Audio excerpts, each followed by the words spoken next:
ভগবানের চরণে যে নূপুর আছে, এই নূপুর কে ছিল একটু বলবো, লক্ষ্য করে শুনবেন। ত্রেতা যুগে, মানে যখন রামায়ণ হয়েছিল, রাবণ যখন সীতা হরণ করে নিয়ে চলে যায়, তখন রামচন্দ্র ওই পঞ্চবটির বনে হা সীতা হা সীতা হা সীতা করে বনে বনে ঘুরছে।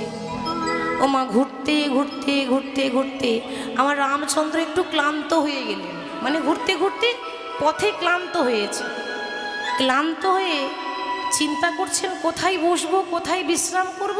হঠাৎ দেখছে একটা পাথর, রাম কিন্তু এই পাথরের উপর একটু বসে বিশ্রাম করছে। এবার রামের হাতে যে তীর ধনুকটা ছিল, একটা তীর থাকে আর ধনুক থাকে, সেই ধনুকটা এখন মাটিতে নামিয়ে রেখেছে। হঠাৎ কি দেখলো জানেন, ওই ধনুকের তলা থেকে ঝরঝর করে রক্ত পড়ছে। লক্ষণ তখন বলছি, দাদা কি ব্যাপার, এই রক্তটা কোথা থেকে আসছে?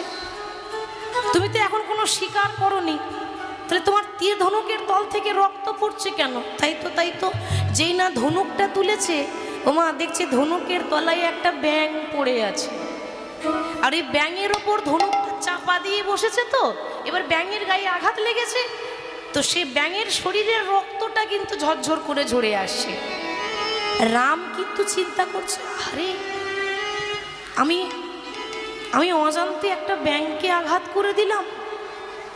আস্তে আস্তে, এত চিৎকার করলে কথাগুলো বুঝতে পারবেন না।